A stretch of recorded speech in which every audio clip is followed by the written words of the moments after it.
Hey, Assalamu alaikum everyone and welcome to Karachi AI Meetup number 12 Artificial Intelligence and इस बार जो हमने theme रखा है that is around open source development। आज मैं बहुत ज़्यादा खुश हूँ कि जो हमारे साथ फेलो पाकिस्तानी मौजूद हैं उन्होंने ओपन सोर्स डेवलपमेंट के ऊपर जिस तरह से पैकेज पे काम किया है और AIML में जिस तरह से वो काम कर रहे हैं पाकिस्तान का नाम रोशन कर रहे हैं। तो आज मैंने 3 सितारों को जोड़ा है इस सेशन के अंदर जो कि आप लोग को सबसे पहले तो ओपन सोर्स के बारे में बताएंगे और ओपन सोर्स के साथ साथ उन्होंने अपने प्रोजेक्ट में क्या काम किया है, किस तरह से ओपन सोर्स प्रोजेक्ट की स्ट्रगल्स होती हैं, वो सब भी आप लोगों से शेयर करेंगे। तो welcome to the transmission and thank you for joining.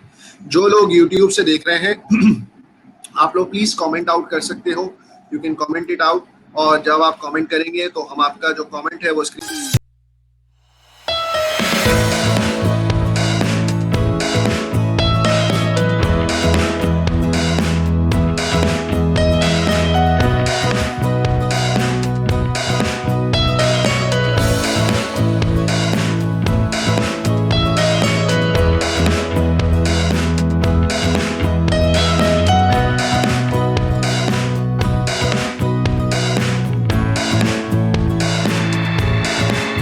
होगा कि अवेयरनेस एंगेजमेंट एंड एम्पावरमेंट में क्या करते हैं। लेकिन जो लोग हमारे साथ न्यू ज्वाइन हो रहे हैं कम्युनिटी को कहीं से भी देख रहे हैं तो उनके लिए मैं एक वेलकमिंग नोट के साथ में उनको आइडिया भी दे देता हूँ। So this is our wonderful team. I am being the founder of Karachi I head this overall organization. हमारे साथ बोर्ड ऑफ मेंबर होते हैं Ali Azhar Bhayani, he is one of the founders of Pakistan. Numan Khalid होते हैं जो कि he is one of the co-founders of love for data. फिर साथ साथ हमारी लोअर मैनेजमेंट में टीम आती है जो कि मुस्तफ़ा अली हमारे साथ मौजूद है जो कि सोशल मीडिया को हेड कर रहे हैं। हैदर अली हैं जो हमारी एडमिनिस्ट्रेशन एंड ऑपरेशंस देखते हैं। साथ में मोहम्मद मुदस्सिर हैं जो कि हमारे इंडस्ट्री रिलेशनशिप्स को देख रहे होते हैं, जो कि हमारे एकेडमिया से भी हो चाहे वो इंडस्ट्री रिलेशनशिप्स हो किसी कंपनी से। Right, thank you. सो अगर मैं अवेयरनेस की बात करूँ तो इसके अंदर हम इस तरह के सेशन कराते हैं और क्वार्टरली मीटअप्स कराते हैं। तो इन क्वार्टरली मीटअप्स को कराने का मकसद ये है कि आपको अवेयरनेस मिले कि इस वक्त AIML में काम क्या हो रहा है और हम किस तरह से अपने डोमेन के अंदर इस चीज़ को अप्लाई कर सकते हैं, डिप्लॉय कर सकते हैं। और जब इस चीज़ को हम लेकर आते हैं तो किस तरह से लाते हैं कि हम जो इस सेशन के जो स्पेशलिस्ट होते हैं, जो भी टॉपिक होता है उनको लाते हैं और उनसे पूछते हैं कि आप अपनी फील्ड में उसको किस तरह से यूज़ कर रहे हैं आर्टिफिशियल इंटेलिजेंस को और किस तरह से आप आगे देखते हैं रोड मैप में। तो इसके जरिए जो है हमारे जितने भी मीटअप्स होते हैं वो ऑन साइट होते हैं, तो वहाँ पे आपको नेटवर्किंग करने का मौका मिलता है। अनफॉर्चुनेटली या फॉर्चुनेटली मैं इसको कहूँ कि हमें कोविड का जो पीरियड है इसमें हमें ऑनलाइन सेशंस करने पड़ रहे हैं। With this bring opportunity to scale up to the world. तो इस वक्त बहुत सारे लोग पाकिस्तान के उस एरिया से भी देख रहे हैं जो कि हमारे ऑफ साइड मीटअप्स को नहीं देख पाते। ऑल्दो हम ये मीटअप्स जो हैं वो ऑनलाइन अपलोड कर देते हैं तो people can letter watch, but अब दिस ब्रिंग्स एन अपॉर्चुनिटी कि आप लाइव क्वेश्चंस अपने स्पीकर से पूछ सकते हैं anyone in the world. Right, तो आप लोग जो भी आपके क्वेश्चंस हो वो यूट्यूब पे कमेंट कर दीजिएगा। हम कोशिश करेंगे कि उनको स्पीकर्स पे प्रमोट करें ताकि वो आपके रेलेवेंट क्वेश्चंस का आंसर दे दें। नेक्स्ट हमारे पास कुछ हम स्टार्टअप्स को भी अप्रिशिएट करते हैं, अपने साथ फीचर करते हैं, उनको टाइम देते हैं ताकि उनको एक्सपोजर मिले, उनको लोगों को उनके बारे में जानकारी मिले ताकि उनका चीज़ें आगे बढ़ सकें। ये हमारे कुछ मीटअप्स के ग्लिम्स हैं जहाँ पे हम लोगों को स्पीकर्स को अप्रिशिएट करते हैं, सर्टिफिकेट्स जितने भी लोग हैं उनको देते हैं। ऑन साइड हमारे मीटअप्स हैं तो उसकी ये तस्वीरें। Second pillar is about engagement, जहाँ पे हम बात करते हैं कंटेंट क्यूरेशन और डिस्ट्रीब्यूशन। सो हमने सबसे पहले जब कम्युनिटी का स्टार्ट किया, सो बीइंग अ फाउंडर एक छोटी सी इसके पीछे एक स्टोरी है जिस तरह से हमने अपनी एक स्ट्रगल की इस कंटेंट को समझने में, पढ़ने में। तो हमने सोचा कि क्यों ना एक ऐसी कम्युनिटी बनाई जाए जिसको वो इस स्ट्रगल से पास ऑन न होना पड़े और ये जो एक विजन प्रोसेस स्टार्ट हो जाए जो कि सब एक दूसरे को सपोर्ट करें और लोग अंडरस्टैंड करें। सो इनिशियली हमने कोर्सेरा का एक ऑनलाइन करिकुलम बनाया जिसको हमने रिगरसली 2-3 लोगों पे टेस्ट किया है और काम करते हुए उनसे समझाया कि किस तरह के कौन से कोर्स बहुत ज़्यादा कारआमद हैं जो लोगों को अंडरस्टैंडिंग देते हैं। अगर आप ये कोर्स को अवेल करना चाहते हैं तो Karachi.ai का फेसबुक ग्रुप है जिसके अंदर आपका जो है मौजूद है गाइड्स नाम का सेक्शन। उस गाइड्स नाम के सेक्शन के अंदर आपको स्क्रॉल करते हुए आपको ये मिल जाएगा। कंप्लीटली ये बिगनर फ्रेंडली है, तो उसके अंदर आपको कंप्लीट आइडिया देंगे कि आपको नहीं मालूम है, पहली दफ़ा कम्युनिटी में आए तो आपको AI क्या होती है, मशीन लर्निंग, डेटा साइंस क्या होती है और अब क्यों इतनी ज़रूरी है और आगे क्या फ्यूचर है। इसके साथ साथ फिर आपको बिगनर का कंटेंट, क्या मैंने स्टार्ट करना है करियर तो मुझे कौन से स्किल्स को अपनाना है, फिर इंटरमीडिएट आता है एंड सबसे एंड में सब चीज़ें जाकर फिर आपकी डीप लर्निंग और ये सब चीज़ें आती हैं। तो डिज़ाइन और ऑनलाइन कोर्सेरा करिकुलम जिसको आप फेसबुक के ग्रुप पे जाकर व्यू कर सकते हैं। मुस्तफ़ा आपसे शेयर कर देंगे यूट्यूब की कमेंट्स के अंदर फेसबुक ग्रुप हमारा कौन सा है ताकि आप उसको ज्वाइन कर सकें। फिर हमारा इसके अलावा फेसबुक का एक ग्रुप है एंड फाइनली हमारा यूट्यूब का चैनल है जिसके ऊपर इस वक्त आप ऑनलाइन देख रहे होंगे। तो इस चैनल के अंदर हमने बहुत सारी कोशिश की है कि हम लोकल कंटेंट को लेकर आए। जितने भी हमारे मीटअप्स हैं वो सारे उर्दू के अंदर कंटेंट मौजूद है। सो this is one of the first initiative जहाँ पे 60 से 65 घंटे का जो AI ML डेटा साइंस के ऊपर कंटेंट है वो सारा का सारा उर्दू के अंदर मौजूद है। तो कोई भी शख्स ये नहीं कह सकता कि मुझे इंग्लिश का ये एरिया समझ में नहीं आ रहा या प्रॉब्लम हो रही है। नो के नेटिव लैंग्वेज का जो सपोर्ट होता है वो आपको यहाँ पर इस चैनल के जरिए बहुत ज़्यादा मिलेगा। इसके अलावा हमारा एक प्रोफेशनल एकेडमी है जो कि सर्टिफाइड एजुकेशनल प्रोग्राम्स हैं, क्योंकि ऑब्वियसली लोग जो है वो सारे लोग ऑनलाइन नहीं पढ़ सकते। So we made an ecosystem जहाँ पे हम इंडस्ट्री और एकेडमिया के साथ पार्टनरशिप कर रहे हैं। हमारे 3 फ्लैगशिप प्रोग्राम्स हैं जिसमें सबसे पहले सर्टिफाइड जो है वो सर्टिफाइड डेटा एनालिस्ट है जो हम इन कोलैबोरेशन में फास्ट चला रहे हैं, जो कि 3.5 मंथ्स का प्रोग्राम है जो कि आपको डेटा साइंस और AI में इस करियर स्टार्ट करने में सबसे पहले मदद करेगा। सेकंड हमारा प्रोग्राम है सर्टिफाइड बिजनेस एक्सपर्ट जो बिजनेस इंटेलिजेंस और एनालिटिक्स के तौर पर पढ़ाया जाता है, जिसके अंदर आपको तमाम वो लेटेस्ट मार्केट के टॉप टूल्स पढ़ाए जाएंगे ताकि आप एक करेक्ट बिजनेस इंटेलिजेंस इंजीनियर और बिजनेस इंटेलिजेंस एनालिस्ट बन सकें। फाइनली हम इंशाल्लाह आगे जाकर सर्टिफाइड डेटा इंजीनियर लॉन्च करने वाले हैं जो कि आपको cloud data pipelines, data engineering, data warehousing, इन सारे फ्लोस को आपको लिटरेट करेगा। कुछ हमारे स्क्रीन पे पार्टनर्स नजर आ रहे हैं आपको। हमने कोशिश की है कि हम इंडस्ट्री के कंपनीज को और एकेडमिया के पार्टनर्स को और जितनी भी एसोसिएशंस हैं उन सबको एक जगह पे ला के पेज पे खड़ा करें ताकि ये प्रोसेस जो है वो फैसिलिटेट हो सके। फाइनली हम बात करते हैं एम्पावरमेंट की। सो जिस तरह हमारी कम्युनिटी है हमें भी किसी ने सपोर्ट किया and we came into the day one, तो हम भी इसी तरह और भी कम्युनिटीज को और इनिशिएटिव्स को सपोर्ट करते हैं। लेफ्ट साइड पे आपको दिख रहा होगा 10 पल्स AI समिट है जिसको भी हम बहुत ज़्यादा अच्छी तरह से सपोर्ट करते हैं। उसकी कंटेंट क्यूरेशन, उसके अंदर क्या होना है, किस तरह से चलना है, we put our brains into. साथ साथ में आपको राइट साइड पे AKU दिख रहा है जहाँ पे हमारे हेल्थ केयर इनिशिएटिव्स के साथ हम उनके साथ काम करते हैं और डिस्कस करते हैं कि किस तरह से हम AI ML को बहुत सारी जगहों पे डिप्लॉय कर सकते हैं। So we do a lot of work with women in tech and code girls as well. तो कुछ हमारे इनिशिएटिव्स हैं to give back the society. At a glance बताऊं तो इस मीटअप को हटा दूं तो हमारे तकरीबन 11 क्वार्टरली मीटअप्स हो चुके हैं। तकरीबन 3 ग्रैंड AI मीटअप्स हमने पार्टनर किए हुए हैं। 6 बैचेस हमने ग्रेजुएट कर लिए हैं। 5000 प्लस कम्युनिटी मेंबर्स अल्हम्दुलिल्लाह हो चुके हैं और 25 प्लस हमारे इंडस्ट्री पार्टनर्स हैं जो कि कंपनीज हैं।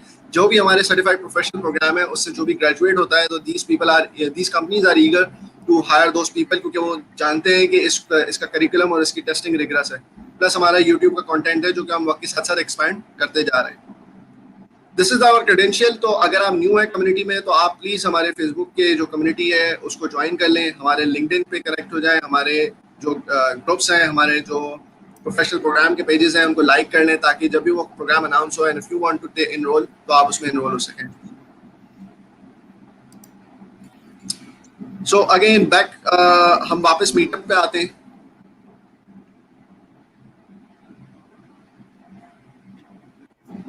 Just give me a minute.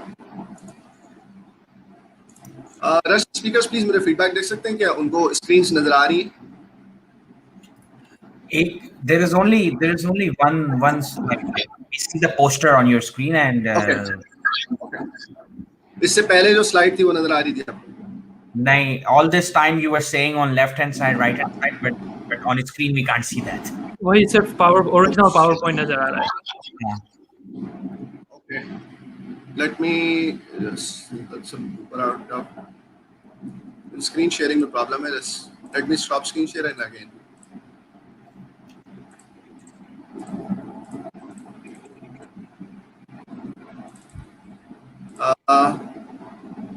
क्या मेरी इंटायर स्क्रीन दिख रही है आपको? जी। ओके सॉरी, तो जिन लोगों ने स्लाइड्स मिस कर दी, दीज वर द स्लाइड्स। ये हम आपको अवेलेबल भी कर देंगे तो you can see it out किस तरह से हम लोग काम कर रहे होते हैं। दिस वाज द क्रेडेंशियल, इस पे आपको कनेक्ट करने को कह रहा था, तो आप ये कनेक्ट हो सकते हैं हमारे लिंक्डइन, फेसबुक और यूट्यूब के ऊपर।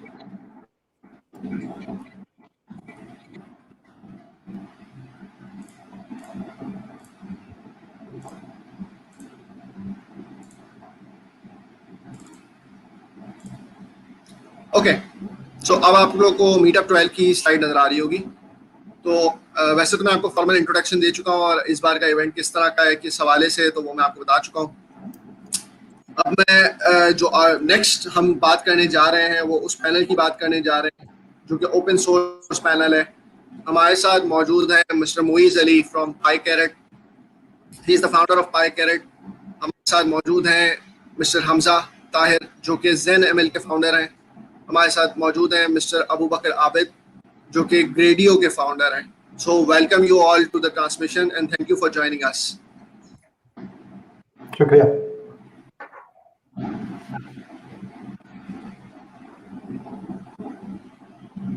हेलो, आवाज आ रही है ना साहब? जी जी अब आवाज आ रही है। Welcome welcome. I was just saying welcome. अगर सिंक नहीं हुआ तो मुझे जरा गाइड कर दीजिएगा क्योंकि ट्रांसमिशन है तो थोड़ा सा लैग आ रहा है। नहीं, आपकी आवाज बिल्कुल ठीक आ रही है। शुरू करते हैं panel. Okay okay, thank you. So क्योंकि हम ओपन सोर्स की बात कर रहे हैं तो बीइंग जो हमारा जितना इकोसिस्टम है, जितनी हमारी नॉलेज है, तो ओपन सोर्स के बारे में तो मुझे मतलब इतना ही मालूम है कि कुछ लोग हैं पूरी दुनिया से डेवलपर मिलके काम करते हैं और कोड होता है जो कि सबके लिए ओपन फॉर ऑल होता है, हर कोई उसमें कंट्रीब्यूट कर सकता है। तो बेसिक नॉलेज तो हमें ये है and I am sure audience की भी इसी अराउंड नॉलेज है। तो मैं प्रोग्राम का स्टार्ट करना चाहूँगा इस पैनल डिस्कशन में। सबसे पहले एक सवाल ये पूछना चाहूँगा कि we can take it it's like कि मैं सवाल दे देता हूँ एंड मुइज़, हमजा एंड अबू बकर, आप लोग प्लीज जो भी समझे फीजिबल तो आप लोग लीड लें और जवाब दे दीजिए प्लीज, ठीक है। सो अगर मैं बात करूँ कि ओपन सोर्स प्रोजेक्ट की डेफिनेशन क्या है और आपने जब काम किया, जैसे अबू बकर आपने रेडियो में काम किया, मुइज़ आपने पाइकरेट में और हमजा आपने ज़ेन एमएल में, तो आपने ओपन सोर्स की डेफिनेशन क्या है वो हमारे जो नाजरीन है उनके लिए जरा आसान अल्फाज में जरा थोड़ा समझा दें आप प्लीज।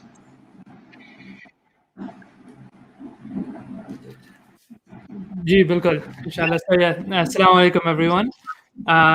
ये ओपन सोर्स प्रोडक्ट ऐसा प्रोडक्ट है जो आप जैसे आप फ्री के लिए बनाते हैं। कोई भी जैसे दुनिया में आपको प्रोडक्ट देख सकता है, वो प्रोडक्ट देख सकता है, यूज कर सकता है, लेकिन कोई भी उसके कीमत अदा नहीं करता कोई भी जो है पे नहीं करता इसके लिए। तो हम लोग ने दरअसल ऐसे प्रोडक्ट है जो आप रिलीज करते हैं फ्री के लिए और आप कोड भी रिलीज करते हैं। उसका मतलब ये है कि कोई भी देख सकता है आपने कैसे प्रोडक्ट बनाया, ताकि लोग जो है आपको प्रोडक्ट यूज भी करें और ट्रस्ट भी करें कि ये सही काम करेगा। Okay great, Muiz please, Hamza आप भी लीड ले सकते हैं आइदर ऑफ। जी मैं बस जल्दी से बस I think that was spot on, बिल्कुल सही बात थी। बेसिकली ओपन सोर्स का मतलब है कि आपके प्रोडक्ट का जो कोर है का जो कोड है वो ओपन है, यूजुअली अवेलेबल ऑन गिटहब। और जहाँ तक ओपन सोर्स की बात करते हैं तो this can be community backed venture, मतलब कि कोई हो सकता है एक प्राइवेट प्रोजेक्ट हो जिसके इर्द कम्युनिटी बन जाए और वो एक स्पेसिफिक प्रॉब्लम का हल हो, या इस तरह भी हो सकता है कि एक बड़ी कंपनी है, कॉर्पोरेट है, जिनको एहसास हुआ है कि उनके पास एक ऐसी कोड बेस है जिससे एक स्टार्टअप बन सकता है या जिसके इर्द कम्युनिटी बन सकती है, जैसे गूगल बहुत ही करता है। तो वो अपना एक हिस्सा ओपन सोर्स कर देते हैं और फिर उसके इर्द गिर्द कम्युनिटी बन जाती है। लेकिन इसका बेसिक मकसद यही है कि जो सोर्स कोड है वो अवेलेबल हो ताकि लोग कंट्रीब्यूट कर सकें और कोई भी प्रोप्राइटरी एस्पेक्ट ना हो उसके बारे में। जाहिर है उसमें लाइसेंसेस और परमिसिवनेस के बारे में हम बात कर सकते हैं कि उसकी क्या डिटेल्स हैं, लेकिन बेसिक मकसद ये है। जी मोइज़।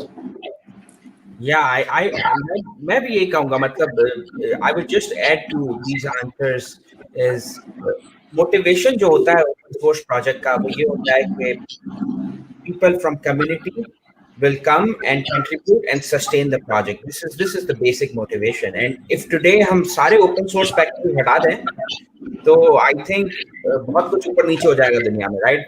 हम यूज भी कर रहे हैं ऐसे सॉफ्टवेयर जो हमको शायद बहुत सारे लोगों को पता भी नहीं होंगे वो ओपन सोर्स है। जैसे फॉर एग्जांपल लिनक्स है, इसके बहुत सारे जो मेंटेनेंस वर्जन्स हैं दे आर ओपन सोर्स। ये ग्रेडियो, पाइकेरेट, ज़ेनएमएल ये ओपन सोर्स है, साइकिट-लर्न ओपन सोर्स है, टेंसरफ्लो ओपन सोर्स है, पाइटॉर्च ओपन सोर्स है। और ये ओपन सोर्स सॉफ्टवेयर जो है ना, ये एक्चुअली बहुत सारे कमर्शियल एंटरप्राइज लेवल सॉफ्टवेयर्स को पावर कर रहे होते हैं। अब इसके अंदर जो मैं अपनी पिछले 1-1.5 साल 2 साल में स्ट्रगल करके समझा हूं, ओपन सोर्स जो है ना, यूजुअली आप 2 ब्रॉड कैटेगरीज में डिवाइड कर सकते हैं। एक वो जहां open source is not backed by a company, it's really community, ठीक है। तो जैसे नमपाई है, साईपाई है, ट्रेविस के जो प्रोजेक्ट्स हैं, या आपका साइकिट लर्न है, पाई कैरेट है, ये this is not backed by a company, there is no commercial organization behind it, right?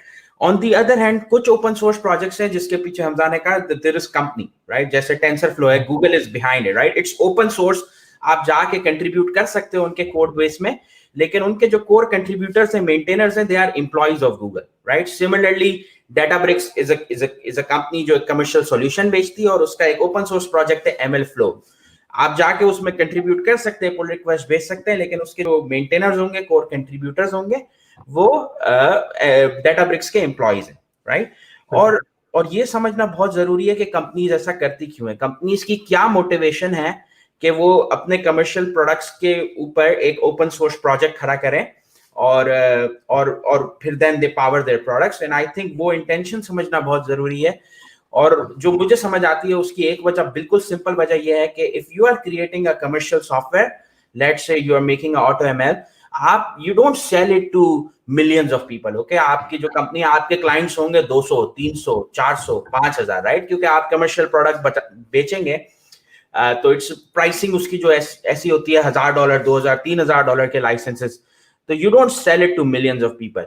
लेकिन अगर आपने उसको फ्रंट एंड कर दिया एक ओपन सोर्स प्रोजेक्ट के साथ जिसको millions of people in community are using it, that basically means to identify the bugs, edge cases, problem likelihood बहुत ज्यादा बढ़ जाता है, और फिर आप बेसिकली उस नॉलेज को ट्रांसफर करते हो अपने कमर्शियल प्रोजेक्ट्स के अंदर। तो वो कंपनीज जो अपना बहुत ज्यादा इन्वेस्टमेंट ओपन सोर्स में कर रही हैं, यहाँ मेरी अंडरस्टैंडिंग है कि ये एक बहुत बड़ी वजह है कि वो चाहेंगी कि कम्युनिटी से लोग आए, इसको यूज करें, क्योंकि आपके कमर्शियल क्लाइंट्स तो 300, 400, 500, 800 होंगे, राइट? इमेजिन अगर 1 मिलियन लोग यूज कर रहे हैं तो कितने एज केसेस डिटेक्ट होंगे, और इवेंचुअली आप उन एज केसेस को फिक्स करोगे, और फायदा किसको होगा? कमर्शियल प्रोडक्ट्स जो कंपनीज आपको पे कर रही हैं, they don't have to see those bugs. Sounds wonderful. तो मतलब open source is more of a like, अक्सर इसको सोचते हैं कि ओपन सोर्स तो कोई फ्री प्रोजेक्ट है, इसमें बहुत टाइम लगता है, हम पता नहीं कैसे करेंगे इसको, मतलब ऑब्वियसली कमर्शियली वायबल नहीं देखते। बट मुइज, आपने जो एक आइडिया दिया है, you are powering commercially viable products from these open source projects, इनकी लर्निंग्स भी तो ऑब्वियसली एब्स्ट्रैक्ट में होती हैं, तो फिर वो ज़रा बेहतर हो रही होती है। तो वंडरफुल। मेरा ख्याल है कि अब वो बेहतर टाइम है कि वो सवाल पूछा जाए कि क्या सारे के सारे प्रॉब्लम्स को ओपन सोर्स करके ही हल किया जाता है? कब ओपन सोर्स प्रोजेक्ट स्टार्ट किया जाता है? और मतलब like what is the metric to be, मतलब लाइक। तो you want to go first, Abu Bakr? Abu Bakr mute हो शायद। जी ठीक है।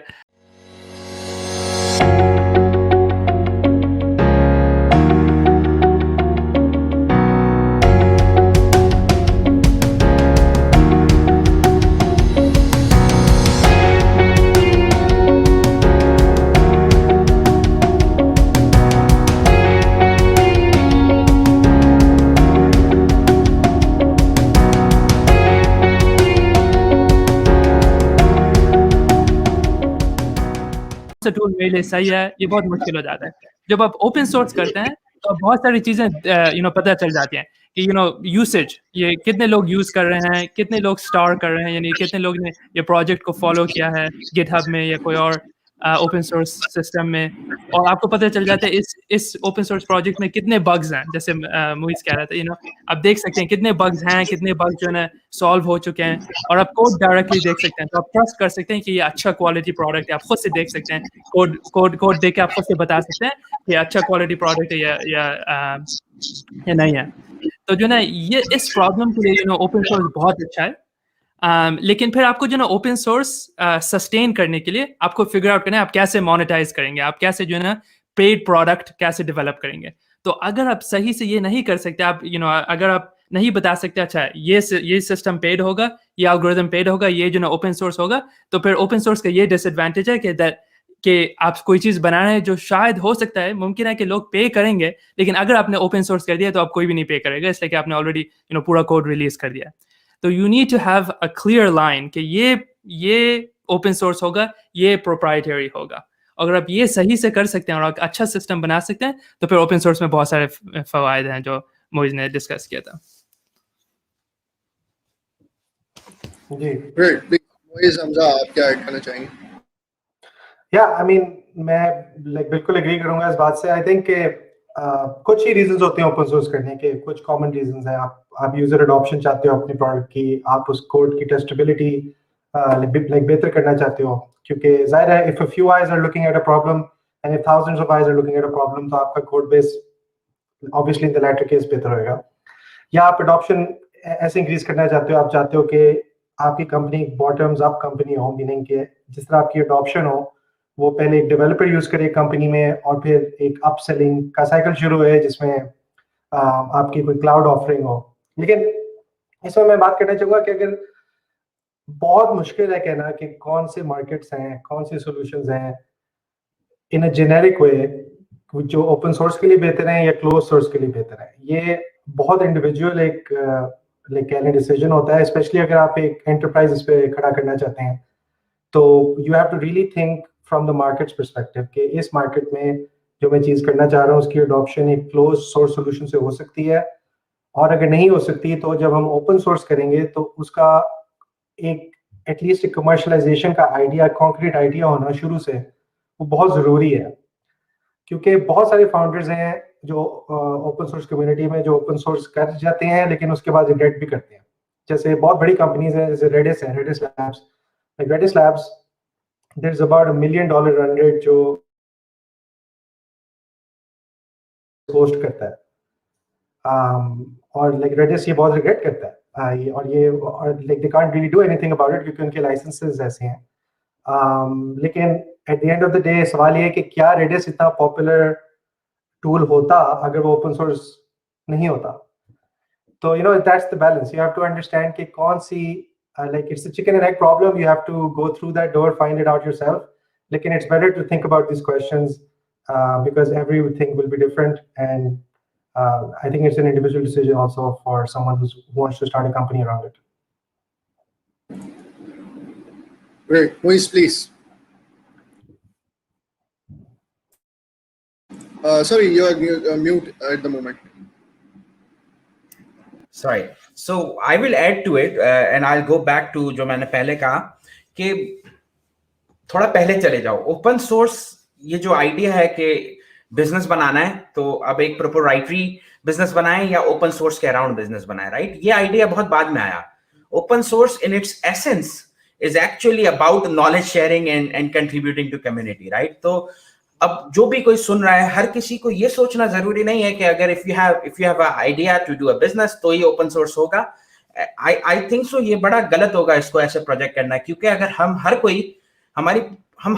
हमारे around there are many tools जो कि ओपन सोर्स है, राइट? तो एक इस स्पिरिट में भी सोचना जरूरी है कि आप अगर पिछले 20 साल से 10 साल से साइकिट लर्न का फायदा ले रहे हो, नमपाई का ले रहे हो, साइपाई का ले रहे हो, आप ये हर चीज फ्री में यूज कर रहे हो, you are not giving back to community in any form, you are not donating maybe because you are not financially sound, you are not doing those things. तो एक वो स्पिरिट रखना जरूरी है कि भाई सिर्फ यूज नहीं करना है, at some point you have to contribute back in your capacity, right? अब वो आपकी कैपेसिटी ऐसा हो सकती है कि आप GitHub के इश्यूज पे रिस्पॉन्ड करो, आप डॉक्यूमेंटेशन फिक्स करो, आप बहुत सॉलिड हो तो कोड बेस में कंट्रीब्यूट करो, उससे ज्यादा सॉलिड हो तो may be become a maintainer of one of these projects, right? क्योंकि सबसे बड़ा मसला ओपन सोर्स का ये है, projects die, they do not sustain, nobody can sustain them. अगर पीछे गूगल खड़ा है, Databricks खड़ा है, Microsoft खड़ा है, वो तो कहीं नहीं जाएंगे क्योंकि कंपनीज हैं, there are employees that are paid $250,000 to just maintain that open source project, right? लेकिन अगर वो नहीं है, वो कैटेगरी में आप नहीं आते हो, जैसे फॉर एग्जांपल ट्रेविस के प्रोजेक्ट्स है, NumPy, SciPy, यार मिलियंस ऑफ लोग उसको यूज कर रहे हैं, हर चीज के पीछे फाउंडेशन मोस्टली है वो, राइट? लेकिन they are not monetizing it. मतलब you are not being charged for using NumPy in any whatsoever way. There is no advanced API of NumPy for which you would pay extra money. There is nothing like that. And मैं Travis से मिला हूँ, उसका spirit, Travis I think is a big name in open source, right? बहुत बड़े-बड़े open source के projects हैं जो ट्रेविस से आए, NumPy, SciPy, there's a lot of them. 15 years ago जब कोई बात भी नहीं करता था इन चीजों पे, और आज की तारीख में जब मैं उससे मिलता हूं और मैं उससे पूछ रहा हूं कि वाई, उसका आंसर आज भी सेम है कि यार it's a matter of spirit, it's a matter of contribution, right? तो ये समझना बड़ा जरूरी है कि if you are not doing a company backed open source project, तो आपका स्प्रिट बिजनेस भी हो सकता है लेकिन ये जरूरी नहीं है, राइट? ये बिजनेस वाला आइडिया ये बहुत बाद में आया है, जब कंपनी को ये रियलाइज हुआ कि अगर मुझे प्रोडक्ट बनाना है और प्रोडक्ट बहुत बड़ा बनाना है और मुझे 300 बंदे चाहिए, तो मुझे 300 डेवलपर हायर करने पड़ेंगे भाई। तो एक काम करते हैं, एक कोर टीम बनाते हैं 5 डेवलपर की, इसको कम्युनिटी में थोड़ा फैलाते हैं और कम्युनिटी से लोग आएंगे 100 200, और आप देखो हजारों में होते हैं कंट्रीब्यूटर्स, हजारों में होते हैं कंट्रीब्यूटर्स इन लाइब्रेरीज के, राइट? तो वो इम्पैक्ट बड़ा जरूरी है। और एक छोटा सा पॉइंट और बोलूंगा मैं कि पहले है ना, ये जो सवाल है कि ओपन सोर्स करें, let's say you have now determined कि आपने ओपन सोर्स करना है from the perspective of business. आपके पास एक बिजनेस है और अब आप सोच रहे हैं कि मैं प्रोप्राइटरी कोड बेस करूं या ओपन सोर्स करूं। तो वैसे तो कोई इसका जनरलाइज सही आंसर नहीं है, लेकिन रूल ऑफ थंब ये है कि आप देखें जो जिस भी लाइन में आप जा रहे हैं उसके अंदर कम्युनिटी ड्राइव कितनी है, ठीक है? पहले जमाने में ना प्रोक्यूरमेंट ऑफ दीज सॉफ्टवेयर होती थी टॉप डाउन, आईटी डिसाइड कर लेगा क्या खरीदना है और आप खरीद लोगे। अब जो एमएल की टूलिंग है ना ऑर्गेनाइजेशन में, वो ये हो रही है कि अगर मेरी टीम में 4 डेटा साइंटिस्ट है, मैं उन्हीं से पूछूंगा भाई तुम्हें कौन सा टूल चाहिए, ठीक है? It's going bottom up.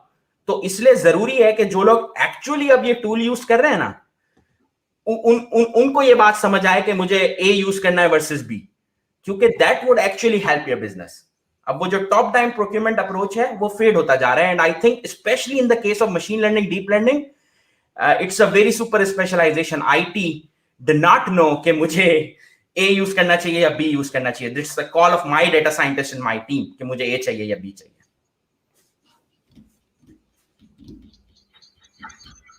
Okay, great, well explain Moez. बहुत अच्छे डायनामिक्स आपने समझाए इस ओवरऑल के। तो क्यों कहता है कि it's a very good thing, और हम जो है वो क्यों ना 5 कोर डेवलपर्स की टीम बना लें और बाकी सब ओपन सोर्स से आ जाए, तो that's a more of a right business prospect, इतने लोग हायर नहीं करने पड़ेंगे।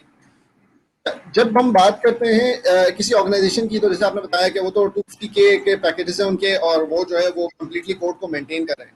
एक सोल बंदा जैसे वो, आपने जब PyCaret स्टार्ट किया तो क्या कमिटमेंट दी, कितनी मैनेजमेंट आपका, what would it, how would your day consume into PyCaret? क्योंकि जिस तरह का काम हुआ है तो it would take a lot of things. तो ऑब्वियसली आपने शुरू में खुद काम किया होगा, उसके बाद नई कम्युनिटी को आपने ऑनबोर्ड किया होगा, तो दैट वुड बी लाइक कि मेरे ओपन सोर्स में प्रोजेक्ट में आए, why would you come, that would be have asked questions. तो आपको कुछ अर्ली हर्डल्स भी होंगी कि अपने टीम मेंबर्स को ऑनबोर्ड करने के लिए। तो आपकी अपनी क्या जर्नी रही है? तो like we can start with Moez, अगर आप पहले शेयर करते हैं, फिर हमजा शेयर करते हैं, फिर आबिद, या vice versa, anyone who wants to take. I can go first. तो यार मेरी जर्नी तो बड़ी बड़ी डिफरेंट, बड़ी स्पेशल थी। जब मैंने ये बनाना शुरू किया तब मुझे पाइथन भी नहीं आता था, आरवी प्रिंट हेलो वर्ल्ड जितना आता था, और मैं बड़ा परेशान था। मुझे समझ ही आ गई थी यूनिवर्सिटी और स्कूल के अंदर, मुझे समझ ही आ गई थी बात कि भाई ये बहुत ज्यादा जो है ना मुश्किल चीजें हैं। और अब आम बंदा जो है ना, जो इस फील्ड में आ रहा है, आज से 4 साल पहले यूनिवर्सिटीज में अगर आप उनके एडमिशन चेक करें ना डेटा साइंस के, तो 80% पीपल आर दोस्त जो कंप्यूटर साइंस, स्टैटिस्टिक्स या कोई भी क्वांटिटेटिव फील्ड से आ रहे हैं। आज की तारीख में analytics and data science specially in north America बहुत अच्छे तरीके से इन्होंने उसको है ना बिजनेस स्कूल में प्लेस कर दिया है, ताकि अब $20,000 की जगह हम $1.5 लाख फीस ले सकें, क्योंकि बिजनेस स्कूल है। बहुत अच्छे से प्लेस कर दिया। तो अब ये जो टैलेंट पाइपलाइन है ना, इसके अंदर जितना बंदा आ रहा है, अब 70-80% नॉन कंप्यूटर साइंस है। और नॉन कंप्यूटर साइंस वाला बंदा जो है ना, वो काली ब्लू स्क्रीनों पे टर्मिनल पे नहीं लिख सकता। और मुझे लगता है कोई जरूरी भी नहीं है लिखना। अगर आप किसी चीज का बेटर माउसट्रैप बना सकते हो, कोई सिंप्लीफाइड सोल्यूशन बना सकते हो, जरूरी भी नहीं है। I think it doesn't make you cool to do terminal programming. अब मतलब मैं ये मानता हूं। तो मुझे स्कूल में ये बात समझ आ गई थी कि भाई लोगों ने काम तो बहुत किया है इसके ऊपर, लेकिन किसी ने साला ओपन सोर्स के अंदर प्रोडक्ट पॉइंट ऑफ व्यू से सोचा ही नहीं कि इसके अंदर सिंप्लिसिटी होनी चाहिए। At the end of the day हर कोई एक ही काम कर रहा है, बने बनाए एल्गोरिथम्स हैं, उसको फिट कर रहे हैं डेटा पे और प्रेडिक्शन कर रहे हैं, ठीक है। दुनिया की कोई auto ML company, Google, data robot, H2O, कोई कंपनी, कोई पैकेज, कोई अपना प्रोप्राइटरी मैच बना के नहीं कर रहा है, ठीक है ना। जितने ऑटो एमएल है वो अंडरलाइंग सबके पास ये साइकिट लर्न है, XGBoost है, लाइट GPM है, कैट बूस्ट है। तो अब मैटर सिर्फ रह गया फ्रंट एंड इंटरफेस का या उसकी प्रोडक्ट डिजाइन का, राइट? तो जब मुझे ये आइडिया आया, तो मुझे तो क्योंकि पाइथन नहीं आता था, आर नहीं आता, तो मैं स्कूल में लोगों को जमा किया, मैंने कहा भाई ये इस तरह का आइडिया है, बनाते हैं। और सबका कमेंट यही था कि अगर ये पॉसिबल होता या वाइबल होता तो अब तक बन चुका होता। मतलब तूने 3 महीना पहले स्कूल ज्वाइन किया और अब तू मेरे को बोल रहा है विदाउट आईटी कि तूने ये सॉफ्टवेयर बनाना है। तो मुझे शुरू में तो कोई सपोर्ट नहीं मिला। उसके बाद मैं स्कूल गया फंडिंग के लिए। कोई कनाडा में वैसे ही आपने घर खरीदना है तो आपको लोन मिल जाएगी, उसके अलावा किसी भी इनोवेशन के लिए कनाडा के पास पैसे ही नहीं है, अनफॉर्चुनेटली। तो शुरू, और फिर जब यूएस में बात करना शुरू की, तो आप सोचे ना, आपकी क्रेडिबिलिटी अगर नहीं है, हिस्ट्री नहीं है, आप एमआईटी हार्वर्ड से नहीं लगे हुए हैं, आपने पीछे कंप्यूटर साइंस नहीं है, तो कौन आपकी बात सुने। तो मेरे पास एक्चुअली एक ही रास्ता था कि खुद पाइथन सीखूं और लिखना शुरू कर दूं। तो मुझे 10-11 महीने लगे वो पूरा पाइथन 1.0 लिखने में।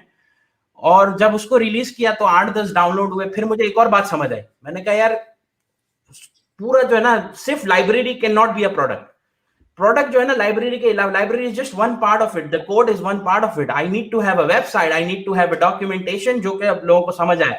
आई need to have a very solid social media strategy, क्योंकि जितना भी अच्छा ना हो, जितना भी अच्छा मैं ना बना लूं, अगर लिंक्डइन और ट्विटर ने मेरी फीड डिस्ट्रीब्यूट नहीं की तो कोई फायदा ही नहीं। और 99% लोगों के साथ ऐसा ही होता है, उनको समझ ही नहीं आता कि ये लिंक्डइन कर क्या रहा है, मेरी फीड्स कैसे 100 लोगों से मिलियंस ऑफ लोगों में डिस्ट्रीब्यूट हो, क्योंकि at the end of the day आप चाहते हो, राइट? तो फिर then I took 2-3 months more to even learn web development, to learn SEO, और वो पूरा साइकिल खुद किया। और तकरीबन 1.25 साल लगा 1.0 जब कम्युनिटी ने एक्सेप्ट किया। और शुरू में हमको बहुत इत्तफाकन, आई वुड से अल्लाह का शुक्र है, बहुत अर्ली विन्स हुए, जिसमें से एक ये था कि नासा ने अपने एक प्रोजेक्ट में इसको यूज किया, उसकी वजह से बहुत बूस्ट मिला। और एट सम पॉइंट लोगों ने गिटहब पे मेरे पास आए और कहा कि हमने प्रोडक्ट चेक किया, सब बहुत बढ़िया है, इट्स एक्सीलेंट, लेकिन अगर ये इसी तरह रहा ना तो you won't be able to scale it, क्योंकि पीछे पूरी फंक्शनल प्रोग्रामिंग की हुई थी। उस जमाने में मुझे पता ही नहीं था ऑब्जेक्ट ओरिएंटेड प्रोग्रामिंग क्या होगी, ठीक है? तो पूरा फंक्शनल था और मैंने 90,000 लाइंस लिखे थे 10 महीने में, और मैं बड़ा प्राउड फील कर रहा था। तो जब लोग गिटहब पे मेरे पास आया, एक बंदा है Antoni Yard, he is a member of core team now, उसने मुझे मैसेज किया, उसने कहा इसको स्केल करने के लिए you would actually need to rewrite 60-70% of the code base and I can help you. I am not a data scientist, I am a software engineer, but I know what you are doing and I will help you.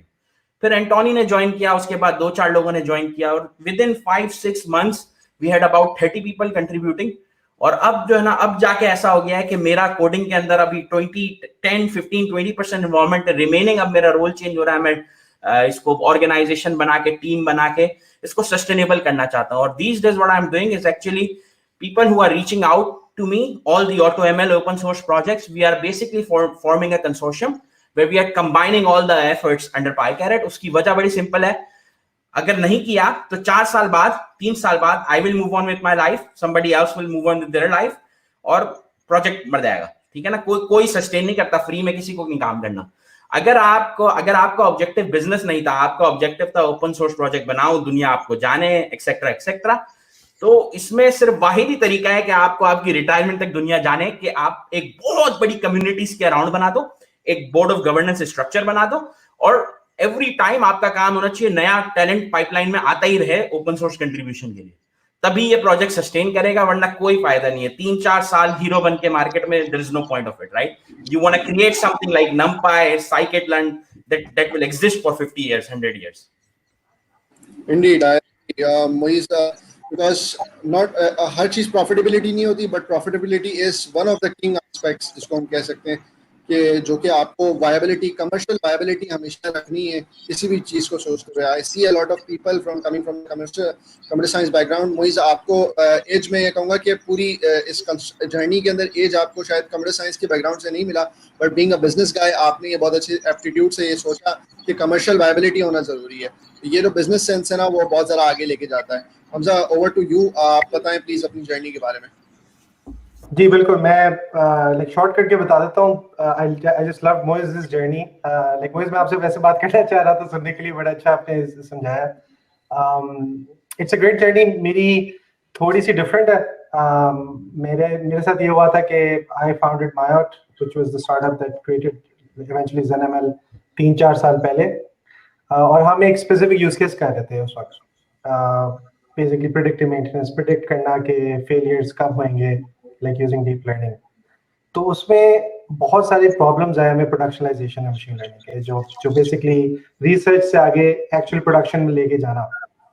तो जब हम problems face करना शुरू हुए, naturally as a startup हमारे पास इतने resources नहीं थे, हमें ऑटोमेट करनी थी चीज़ें, तो हमने एक इंटरनल प्लेटफॉर्म बनाना शुरू किया, और वो इंटरनल प्लेटफॉर्म इवेंचुअली इवॉल्व, और एक पॉइंट आया कि हम बेसिकली उस प्लेटफॉर्म के ही मसले हल कर रहे थे, बजाय ये कि हम बिजनेस प्रॉब्लम सॉल्व करें, क्योंकि अब ऐसे होता था कि डेटा आता था, हम प्लग करते थे और इस तरह से मॉडल निकल जाता था, तो इतना ऑटोमेट हो गया था। तो हमने कहा यार, अगर हमारा कोर कॉम्पिटेंस ही ये प्लेटफॉर्म है, तो क्यों ना हम इसको कम्युनिटी के पास लेके जाएं और हम एक ओपन सोर्स बेस्ड कंपनी बनाने की कोशिश करें। तो we did think from a commercialization like point of view, but one of the core, like Moez के साथ मैं कंप्लीटली एग्री करता हूं, there are many intrinsic values to just doing open source development. और मैंने, मतलब मेरा एक और भी ओपन सोर्स प्रोजेक्ट है बजट एमएल के नाम से, जो मैंने इसी सिलसिले में, क्योंकि मुझे ओपन सोर्स इतना पसंद आया, वो मैंने ओपन सोर्स कर दिया। It solves a different problem, it's not backed by a company. और मुझे जो आप बात कर रहे थे, बिल्कुल उसमें है कि कम्युनिटी यूज करती है, अच्छा लगता है, और you contribute back to the community. Like ZenML के केस में we are building it for companies, और वो कंपनी के लिए सॉरी, क्या मेरे पास स्ट्रीम अटक रही है या हमजा आपसे पास से भी अटक रही है? Very sorry to interrupt. I can hear okay. I can hear okay. Yeah, I can hear fine also. Okay, sounds good. Sorry. नहीं, जस्ट टू रैप अप, बस प्लीज हमजा, प्लीज आप कंटिन्यू करें।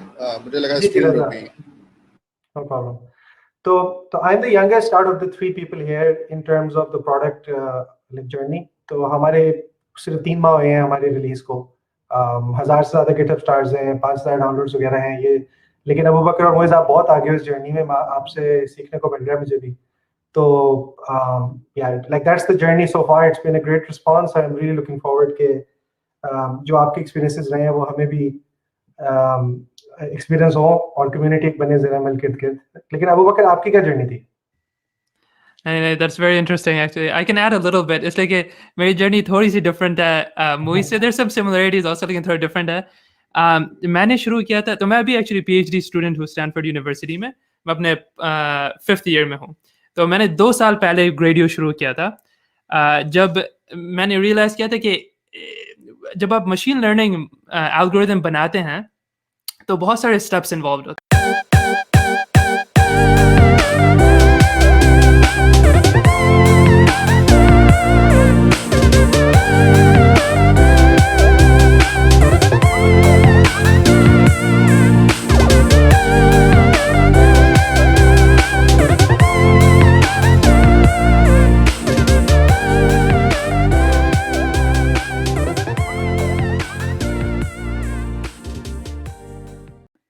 मशीन लर्निंग डेवलपर्स को naturally वो सीख जाते हैं, और कुछ स्किल्स थोड़े मुश्किल होते हैं।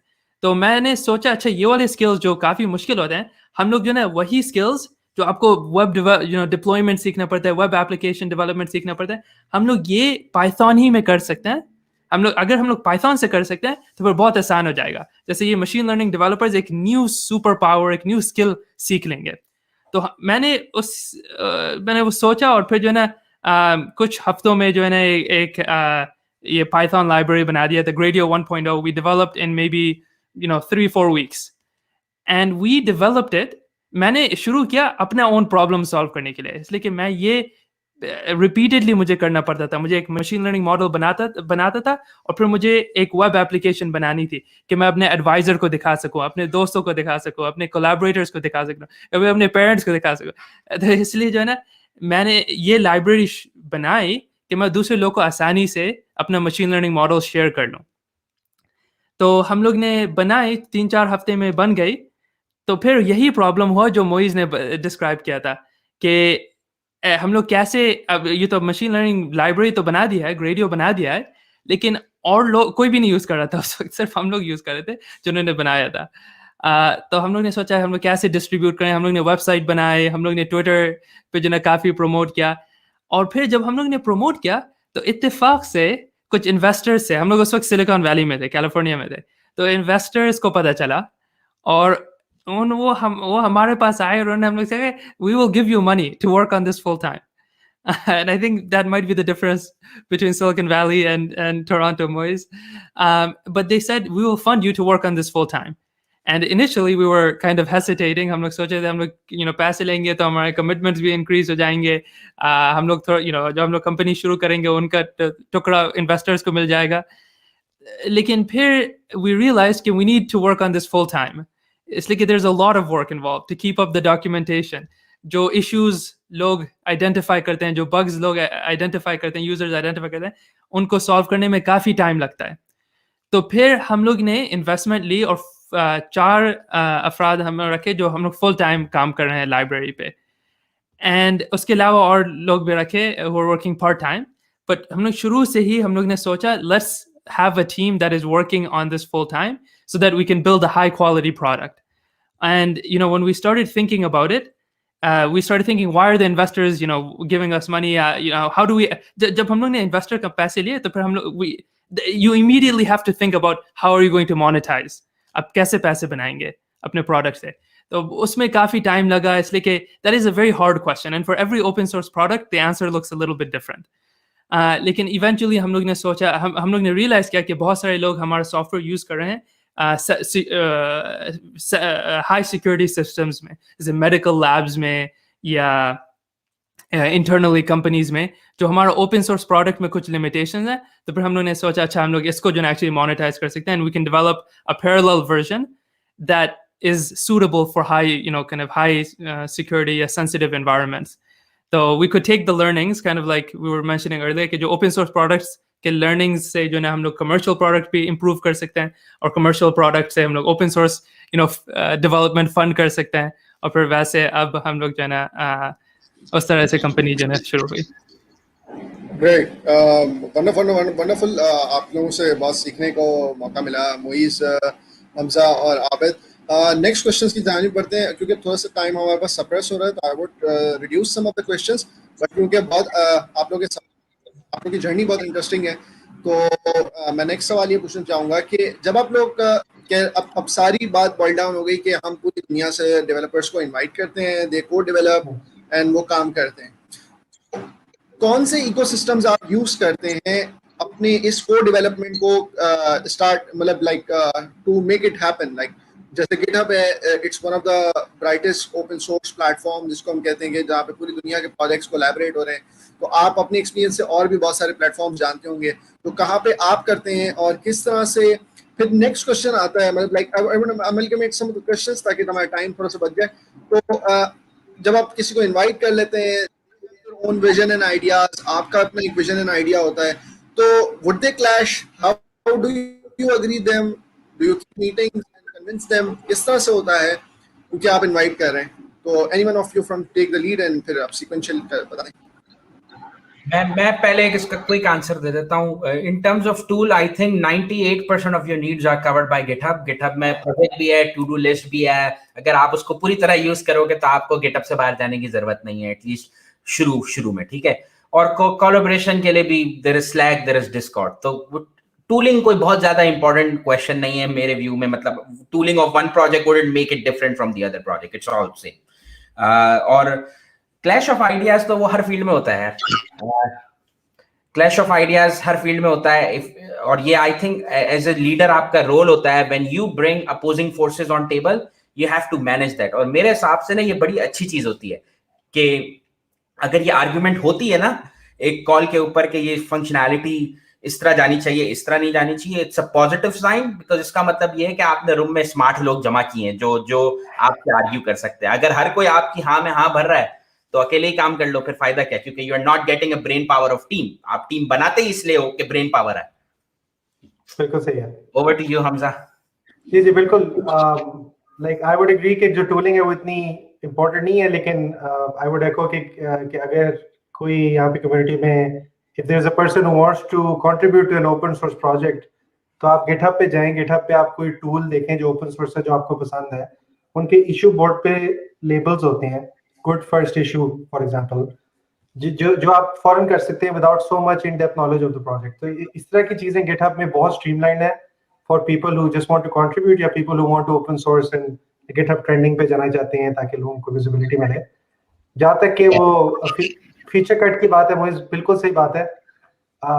लाइक ये हो सकता है कि कमिटी प्रॉब्लम हो कि बहुत सारे डिफरेंट आइडियाज और आप प्रायोरिटाइज नहीं कर सकते, लेकिन आपकी जो कोर टीम है दैट हैज टू डिसाइड। मैं ये जरूर कहूंगा कि अगर कुछ फोर्सेस हैं आपकी कम्युनिटी में, जैसे कोई कंपनी है जो स्पेशली एक चीज बनवाना चाह रही है, हाई प्रायोरिटी पे कम्युनिटीज है जो स्पेशली उनके लिए सिर्फ, और कम्युनिटी लाइक समझ लें वो उनके 98% कम्युनिटी को सर्व नहीं कर रही और एक सर्टन नीश को सर्व कर रही है। ये इस तरह की चीजें आपको समझना बड़ी जरूरी है अगर आप एक कोर ओपन सोर्स प्रोडक्ट को मेंटेन कर रहे हो, if you are one of the maintainers की टीम। तो like Google has this notion of special interest groups, जो बेसिकली एक गूगल ग्रुप होती है उनकी, जिसमें ये बातें हो सकती हैं, लेकिन at the end of the day the core maintainers have to get together, make that decision, or it has to be for the good of the community. You cannot prioritize any commercial interest on top of that. Yeah. Great. Sorry. I mostly just agree with what's been said so far. जब हम लोग ने Gradio शुरू किया था तो हम लोग 4 लोग थे, and जो मेरे co-founders थे वो मुख्तलिफ कंपनी से आए थे। मैं अली आबिद गूगल से आया, अली अब्दुल्ला टेस्ला से आया, दाऊद खान DJI से आया। तो बहुत सारे डिफरेंट टूल्स हम लोग ने कंसिडर किया था, बहुत सारा एक्सपीरियंस था, लेकिन हम लोग ने बहुत सारी चीज़ें ट्राई किया था, नोशन, द स्लैक, लेकिन आखिर में आप बेसिकली सिर्फ 2 टूल्स यूज करते हैं, Slack for communication and GitHub for everything else. And अगर GitHub में भी collaboration और coordination और communication वो शुरू कर ले तो हम लोग probably completely GitHub ही use करेंगे। और अब बकर ये अपनी माइक्रोसॉफ्ट सुन रहा है इस बात को, और अब अगले महीने देखते हैं एक पेड वर्जन आ जाएगा GitHub का हमारे लिए $12 पर मंथ, जिसमें Slack बिल्ट इन होगा। वैसे माइक्रोसॉफ्ट हायर कर रहा है। फिर मैं शुरू I will switch over मैं इस्तेमाल करना शुरू कर दूँ। थोड़ा भरोसा रखो मोइज, कोई नहीं। great. तो मैं यही चाह रहा था। So I started with GitHub and आप लोग ने बहुत सारे अच्छा काम अप किया कि Slack यूज करते हो, you do different tools, तो आपने बताया, क्योंकि obviously ऑडियंस को इतना एक्सपोजर नहीं और आइडिया नहीं है। So people here look up to you guys कि आप लोगों ने किस तरह स्टार्ट किया, तो they get a good start. Thank you for answering the good questions. Next question हमारा है कि क्योंकि आप लोगों ने मुझे मतलब लाइक इस क्वेश्चन को लिखते हुए थोड़ा सा आइडिया था कि it's more of a noise question कि किस प्रोग्रामिंग लैंग्वेज में ओपन सोर्स ज़्यादा है, but I had an idea कि अगर फॉर एग्जांपल आप किसी नीश लैंग्वेज के अंदर जाकर ओपन सोर्स प्रोजेक्ट करते हो वर्सेस आप पाइथन में कर रहे हो, तो what are the different pros and cons, आप क्या देखते हो? One of the example I can throw of the pro के फॉर एग्जांपल पाइथन की बहुत बड़ी कम्युनिटी है एंड पीपल, जैसे मोइज ने कहा कि जो लोग डोमेन या फंक्शनल बैकग्राउंड से हैं वो भी पाइथन के अंदर हैं, तो you get a more overwhelming audience that can contribute to your project, जो कि अपना डोमेन नॉलेज लेके आएगी, और वहाँ हम कहते हैं क्रॉस डोमेन आइडिया पॉलिनेशन होती है कि ये चीज़ ऐसे भी की जा सकती है, to ability to think different. तो आप क्या एडवाइस करते हो आप लोग, क्योंकि आप लोग, मुझे नहीं आप लोग का बैकग्राउंड पता कि आप लोगों ने इससे पहले किसी और लैंग्वेज में ओपन सोर्स किया या नहीं किया, but how do you see के ओपन सोर्स में पाइथन लैंग्वेज को चूज करना कैसा है? मैं I will give a quick philosophical answer first. यार किसी भी किस्म की लैंग्वेज से ना लॉयल्टी अच्छी बात नहीं है, ठीक है? मतलब इट्स नॉट योर पर्सनल जिम्मेदारी कि आप पाइथन का बैनर उठाएं या आर का उठाएं। तो इन शॉर्ट आंसर ये है, जो वो लोग जो अभी सुन रहे हैं, I think you have to look 5 years from today, क्योंकि आज पाइथन बड़ा हॉट हुआ है, ठीक है? आज पाइथन में घुसना इज सेम एज कि आज जाके आप $55,000 पे बिटकॉइन खरीद लो। बिटकॉइन के मिलियनर्स वो बने थे जिन्होंने 4 साल पहले, इस हाइप से 4 साल पहले बिटकॉइन खरीद लिया था $5,000 का, राइट? आज वो मिलियनर्स बिलियनर्स बन गए। तो सेम है, आप देखो, डोंट गो वेयर द पक इज, गो वेयर द पक इज गोइंग। आप देखो वो कौन सी प्रॉमिसिंग लैंग्वेज है जो आज से 4, 5, 6 साल बाद होंगी, और आज से उसमें इन्वेस्ट करना शुरू कर दो, इन terms of your learning, in terms of your investment of time, और ताकि आप वो 5 साल बाद उसका बेनिफिट रीप कर सको। आज पाइथन, आर, ये सब अपने टॉप पे हैं, राइट? तो इस कंसिडरेशन को लाजमी है इंक्लूड करना, स्पेशली उन लोगों के लिए जो आज शुरू कर रहे हैं। और इसमें सिर्फ एक चीज मैं ऐड करूंगा कि ये वही वाला सवाल है कि जिस तरह कोई भी एक प्रोजेक्ट शुरू होता है कंप्यूटर साइंस पे, तो पहला सवाल ये होता है यार कौन सी टेक्नोलॉजी स्टैक यूज करना है, कौन सी प्रोग्रामिंग लैंग्वेज यूज करनी है, और सबसे बड़ी कंसिडरेशन उसमें ये होती है कि यार आपको क्या आता है, आपकी टीम को क्या आता है, और सबसे क्विकली आप क्या एग्जीक्यूट कर सकते हो। अगर आपकी टीम पाइथन में सबसे जल्दी एग्जीक्यूट कर सकती है तो आप पाइथन में करो, क्योंकि जब तक आप Go सीखोगे तब तक वो शायद जो आपका अपॉर्चुनिटी थी कि जो विंडो थी वो शायद लाइक निकल जाए। तो बिल्कुल मोहित से मैं एग्री करता हूँ। सिर्फ मैं ये भी देखूंगा कि अगर आप एक अच्छा डिजाइन करते हो वो लैंग्वेज एग्नोस्टिक होता है eight the end of the day, right? तो आप शुरू उस लैंग्वेज से करो जो लैंग्वेज पे आपको सबसे ज्यादा ग्रिप है, और उसके बाद you can obviously abstract the design away, और आपकी जो लैंग्वेज है आप एग्नोस्टिक हो सकते हो। आप लाइक आर के बाइंडिंग्स इंट्रोड्यूस कर सकते हो, जैसे टेंसरफ्लो ने किया, C++ में लिखा हुआ है, लेकिन पाइथन की बाइंडिंग्स है। बिल्कुल बिल्कुल। मैं थोड़ा डिफरेंट सवाल आंसर करता हूँ कि मैंने सिर्फ पाइथन ही में काम किया है। Most of my open source work सिर्फ पाइथन ही में है, लेकिन मैंने मशीन लर्निंग स्पेस में भी किया और नॉन मशीन लर्निंग स्पेस में भी किया। और मशीन लर्निंग स्पेस में कुछ स्पेशल कंसिडरेशंस होती हैं। सबसे बड़ी ये बात है कि सबसे बड़ा मसला ये है कि मशीन लर्निंग का मतलब मुख्तलिफ लोगों के लिए मुख्तलिफ लोग डिफरेंट चीज़ें समझते हैं मशीन लर्निंग से। कुछ लोग बहुत सिंपल मशीन लर्निंग एल्गोरिदम्स लिखते हैं, जैसे आप बेसिक डॉक्यूमेंट को क्लासिफाई कर रहे हैं और कोई एक्स्ट्रा फ्रेमवर्क नहीं यूज़ करते। कुछ लोग टेंसरफ्लो या पाईटॉर्च यूज़ कर रहे हैं, बहुत कॉम्प्लिकेटेड फ्रेमवर्क्स और बहुत कॉम्प्लिकेटेड एल्गोरिदम्स बना रहे हैं। तो जब आप मशीन लर्निंग में काम करते हैं तो आपको समझना है कि हर शख्स का थोड़ा डिफरेंट वर्क फ्लो होगा, और आप ये कोशिश कर सकते हैं एक वर्क फ्लो में फोकस करें और वो आप सही से समझें वो, और उसी वर्क फ्लो के लिए अपना टूल बनाएं। या जैसे हम लोग ने किया, हम लोग ने सोचा अच्छा what is the general common patterns, क्या कॉमन पैटर्न्स हैं कि हम लोग जो है ना एक काइंड ऑफ एग्नोस्टिक प्लेटफॉर्म बनाए। कोई भी अंडरलाइंग एल्गोरिदम पाइथन में तो होना है, लेकिन कोई भी अंडरलाइंग एल्गोरिदम आप यूज कर सकते हैं। तो ये भी कंसिडरेशन है, एक तो कौन सी लैंग्वेज, एक तो और फिर दूसरा विद इन दैट लैंग्वेज कौन से फ्रेमवर्क्स लोग यूज कर रहे हैं, and how are you going to interact with these different frameworks. Okay great. मेरे ख्याल बहुत अच्छी आपने इंसाइट दी अबूकर, आपने भी, और मोइज आपने भी बहुत अच्छा ऐड किया, हमजा। एंड आई थिंक आप लोगों ने बहुत अच्छा, अबूकर आपने जो अभी बात की कि एमएल ओपन सोर्स प्रोजेक्ट की बात की स्पेसिफिकली, और आपने कहा कि मैंने उसके बाहर भी काम किया है, इनसाइड भी काम किया, तो जो आपने डायनामिक्स एक्सप्लेन किए कि दोनों के थोड़े से डायनामिक्स भी डिफरेंट है when it comes to machine learning open source projects and non machine learning. तो आपने हमारे नेक्स्ट सवाल था वो आपने सॉल्व कर दिया है, तो thank you for saving us the time. मेरे ख्याल है इससे पहले हम economics of open source discuss कर चुके हैं, मुझे बहुत अच्छी तरीके से बता चुके हैं कि it should be commercially viable, किस तरह से होता है।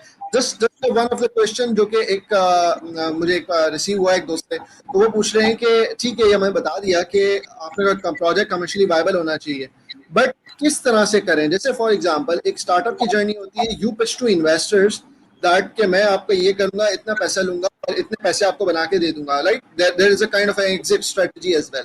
तो ओपन सोर्स की फंडिंग के लिए किसके पास जाना चाहिए? और are there some website, some organizations और इंडिविजुअल्स जिनको आप कन्विंस करते हैं, किस तरह से करते हैं?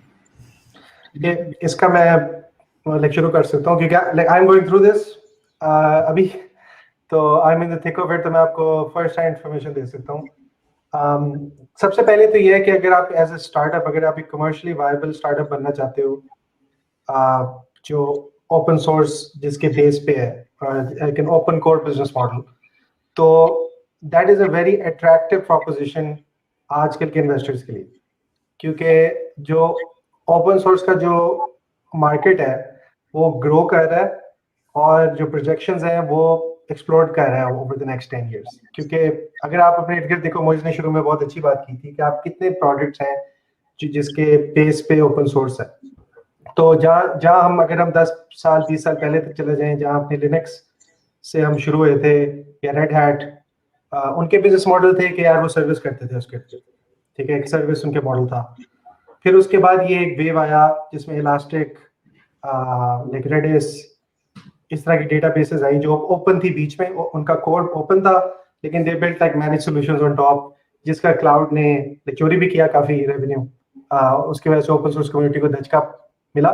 लेकिन उसके बाद एक और वेव आया, जिस तरह आप कह लें HashiCorp का टेराफॉर्म है या क्यूबरनेटीज है या इस तरह के मुख्तलिफ प्रोडक्ट है। तो जो डेटा ऑप्स की जो पूरी फील्ड थी उसमें तकरीबन जितने भी टूल्स अब इस्तेमाल हो रहे हैं वो ओपन है। तो ये एक स्टैंडर्ड सेट हो चुका है और एक्सपेक्टेशन ये है कि मशीन लर्निंग और मुख्तलिफ और फील्ड्स में ऐसे ही रहेगा। बल्कि आप वेब डेवलपमेंट को देख लो, रिएक्ट, एंगुलर है, ये भी ओपन है। तो आजकल सब हर एक को पता है इन्वेस्टर को, एटलीस्ट जो कॉम्पिटेंट इन्वेस्टर हैं जिनके पास आप जाना चाहते हो, बेशक कनाडा में बैठे हैं, अमेरिका में बैठे हैं, जर्मनी में बैठे हैं, या इवन पाकिस्तान में बैठे हैं, उनको पता है कि यार ओपन सोर्स होना एक कमर्शियली वायबिलिटी हो सकती है, कैसे प्रोडक्ट की किसकी हिस्टोरिकल एक प्रेसिडेंट सेट हो चुके हैं। ऐसी कंपनीज हैं जो यूनिकॉर्न्स हैं और फ्यूचर में भी ऐसी कंपनीज होंगी जो यूनिकॉर्न होंगी। अब लेकिन सवाल ये आता है क्या, तो like just to wrap up, कोई भी ऐसा इन्वेस्टर जो कॉम्पिटेंट होएगा, आप उसके पास अगर जाओगे और पिच करोगे कि ओपन सोर्स है, वो ये नहीं कहेंगे यार ये हो नहीं सकता। ये 10 साल पहले शायद कहते कि यार ये क्या है क्या नहीं है। अब हर एक को पता है कि ये हो सकता है क्योंकि इतनी ज्यादा चीज डेवलप हो चुकी है। लेकिन अब सवाल मुख्तलिफ है। तो अब अगर आपने एक ओपन कोर प्रोडक्ट पिच करना है, आपने सिर्फ ये नहीं पिच करना कि आपकी कोर टेक्नोलॉजी क्या है और आप क्या प्रॉब्लम सॉल्व कर रहे हो, आपने पिच करना है कि आपकी डिफरेंशिएबिलिटी क्या है, आप अपने प्रोडक्ट को डिफेंड किस तरह कर सकते हो टेक्नोलॉजी के बेस पे और स्पेशली मार्केट के बेस पे, और फ्यूचर में आप इसको कमर्शियलाइज किस तरह करोगे। बेशक आप 2 साल बात करो, 3 साल बात करो, 4 साल बात करो, कौन सा पॉइंट है, कौन से फीचर्स हैं जो आप सोचते हो उस वक्त कि 4 साल बाद आप ये फीचर्स डालोगे और वो enterprises will pay for it, because at the end of the day it's about you need to make that flip, right? If you're going in a startup direction and not just doing it out of goodwill या to contribute back. तो ये सवाल का जवाब देने के लिए आपको अपनी कम्युनिटी ट्रैक्शन, आपको अपना विजन, अपना बिजनेस मॉडल और अपना प्रोडक्ट मार्केट फिट और बेसिकली प्रॉब्लम सोल्यूशन फिट के बारे में बहुत गहरे डीपली सोचना होता है, गहराई में। और ये इतना आसान नहीं होता अगर आप सिर्फ ओपन सोर्स करो। शुरू में आप सोच रहे होते हो टेक के बारे में और इसको डिस्ट्रीब्यूट कैसे करना है, लेकिन you have to disassociate from that and you have to start answering these bigger questions जो कि बेशक अभी रेलेवेंट नहीं है लेकिन 5 साल में होंगी। और if you can do that then I think there are hundreds of investors out there who will back you. Wonderful. Moez sir, अब अगर आप लोग में से अगर कोई एक्सपीरियंस करना चाहें। मैं बड़ा शॉर्ट आंसर दे सकता हूँ। इसके दो रास्ते हैं। एक वो है जो अबू बकर ने किया, you have basically coded your app 4 weeks 6 weeks, you have an initial POC and after that you go out, look for investors.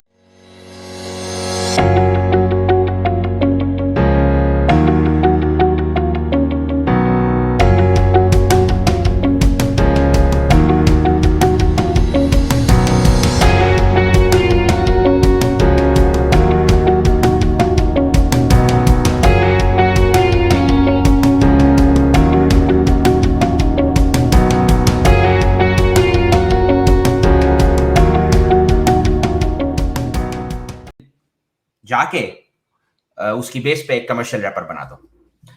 और उस आइडिया में ये होगा कि आपने पिछले 2-3 साल के अंदर कम्युनिटी में मिलियंस ऑफ लोग जमा कर लिए जो कि अब आपका प्रोडक्ट यूज ऑलरेडी कर रहे हैं। तो अब उस प्रोडक्ट के अंदर जो एक्स्ट्रा सर्विसेज है, मशीन लर्निंग के अंदर परफेक्ट एग्जांपल है। आप 3 चीजें बेच सकते हो। आप एपीआई डिप्लॉयमेंट बेच सकते हो कि आप पूरे मॉडलिंग हमारे पैकेज से करो, एक डिप्लॉय की कमांड से आप उसको हमारे सर्विस पर भेजो, वहां पे आप कमा सकते हो।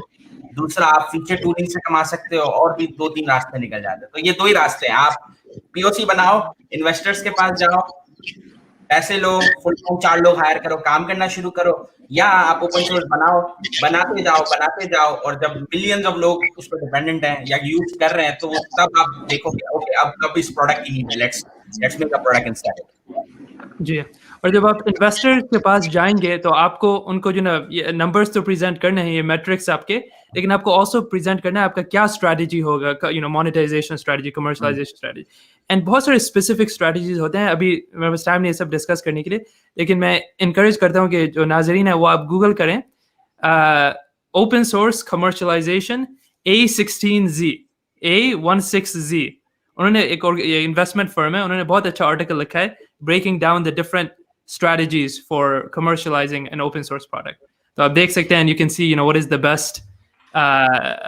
the best strategy for your product. Thank you Bakar. मैं खुद ही पर्सनली देखूंगा एंड मोइज ने तो आई थिंक आर्टिकल देख लिया, is very impressed out. Yeah that's a good share, that's a very good share Abu Bakar. जबरदस्त आर्टिकल है, मस्ट रीड। ग्रेट। ठीक है, हम क्योंकि पैनल को रैप अप करने जा रहे हैं तो उससे पहले बस मैं कुछ 1-2 सवाल पूछना चाहूंगा, क्योंकि ओपन सोर्स में बहुत ज़्यादा मेहनत की जाती है, टाइम लगाया जाता है, सब चीज़ें होती हैं, और हर कोई ओपन सोर्स कोड उसके ऊपर यूज़ करके बूटस्ट्रैप कर रहा होता है, like for example I made something out of it, right? तो अब वहाँ पर कैसे होगा, मतलब it's kind of an intimidating for the creator कि उसकी वो कुछ नहीं कमा रहा फिल वक्त, right? He is in the phase जब वो अभी कम्युनिटी गैदर कर रहा है, मगर दूसरों ने उसके ऊपर बनाना शुरू कर दिया है। तो how he can manage the licenses, और अगर मैं कमर्शियल जबान में कहूँ तो वहाँ पे पेटेंट्स होते हैं, तो ओपन सोर्स के क्या होते हैं, मतलब किस तरह से रिस्ट्रिक्ट करते हैं? या किसी ने कॉपी बना ली और उसके पास माशाल्लाह बहुत अच्छी सोशल मीडिया थी, वो जो मैं 1 साल में मार्केटिंग कर सका उसने 6 महीने में खत्म कर दी, तो मेरा नाम तो गायब हो गया। बिल्कुल हो सकता है ऐसा हो सकता है। ये आपको जब आप देखें, पेटेंट्स एक ऐसा लफ्ज है जो ओपन सोर्स में नहीं आप इस्तेमाल कर सकते। ओपन सोर्स की कम्युनिटी के लिए एक एलर्जी, मतलब ये एक ऐसे रिएक्शन इन्वोक करेगा जो आप नहीं चाहते। Patents is the complete antithesis of open source, तो आपने बिल्कुल पेटेंट्स की तरफ नहीं जाना। लाइसेंसेस की बात बहुत ज्यादा क्लियर है कि लाइसेंसेस इज बहुत बड़ी डिस्कशन है ओपन सोर्स कम्युनिटी में फिल वक्त। पहले कुछ मैं आपको सबको पता होगा, कुछ ओपन लाइसेंसेस है, अपाची 2.0 है जो कि थोड़ा सा परमिसिव है कमर्शलाइजेशन की तरफ।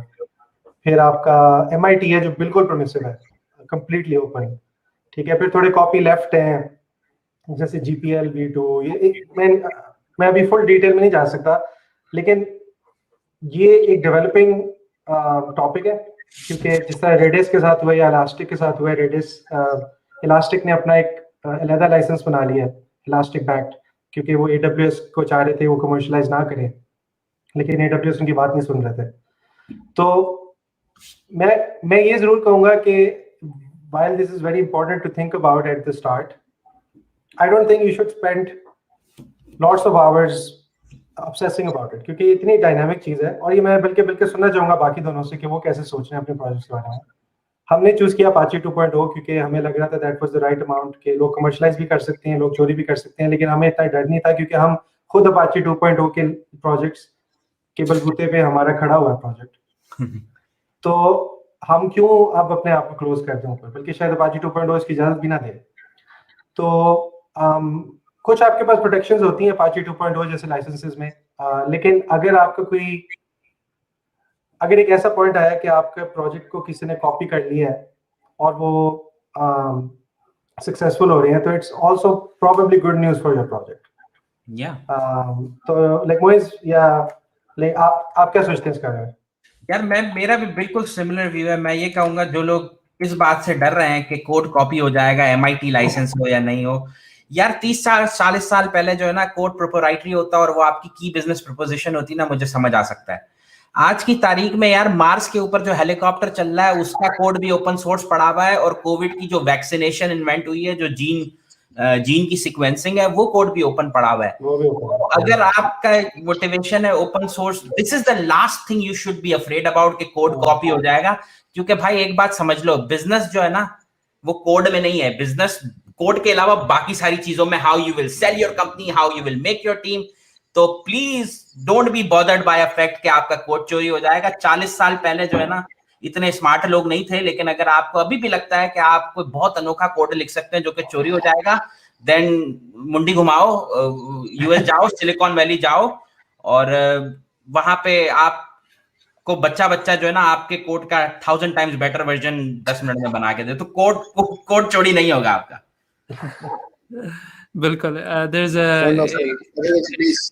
एक इन्वेस्टर है पॉल ग्राम, वो कहता है कि these projects, these startups and these projects, they don't die by murder, they die by suicide. It's much more likely कि आप कोई mistake करेंगे और आप sustain नहीं करेंगे या आप कुछ then someone is going to go out and copy your code and compete with you. ये बहुत unlikely है. Yeah, agreed.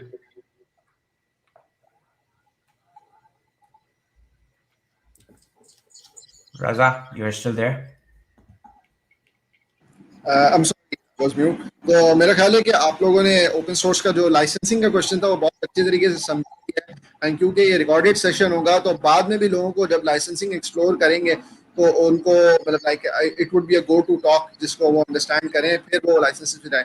कोई अगर आप लोग के पास पर्सनली एक्सपीरियंस लिंक्स हो कि जहाँ से बंदा अच्छे तरीके से लाइसेंसिंग को समझ सके, तो वो भी प्लीज अपने पास से स्ट्रीम में शेयर कर सकते हैं आप लोग। मीनवाइल मैं नेक्स्ट क्वेश्चन, फाइनल जो क्वेश्चन है हमारा, उसकी तरफ बढ़ जाता हूँ कि एक ओपन सोर्स की जो प्रोजेक्ट की जो सक्सेस होती है, क्योंकि हमने सब बात की कि इन्वेस्टर्स के पास जाएंगे या even when you are gathering the community, सबको आपको मैट्रिक्स और केपीआईज दिखाने पड़ते हैं कि मैं कहाँ खड़ा हूँ, व्हाई मी, राइट? तो क्या एक ओपन सोर्स के केपीआईज या मैट्रिक्स होते हैं जो कि बताते हैं कि this project is far ahead from others?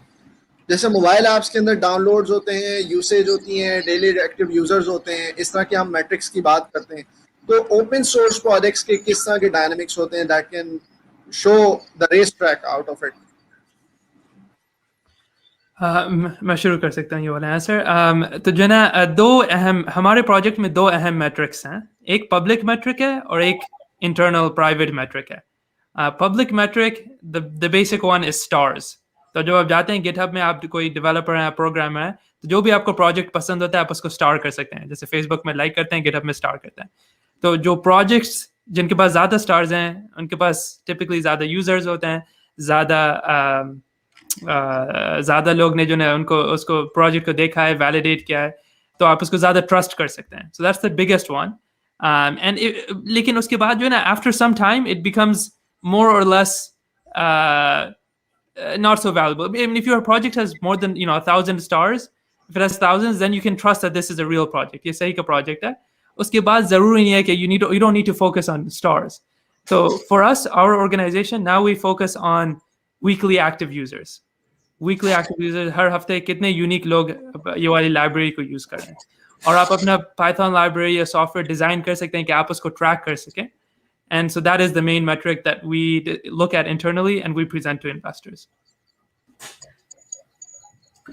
I would second with Abu Bakr. शुरू में तो ये number of downloads, GitHub stars, GitHub visits, आप ये सब ट्रैक कर सकते हैं, लेकिन एक आफ्टर सर्टेन पॉइंट ये बहुत स्टैग्नेंट हो जाता है।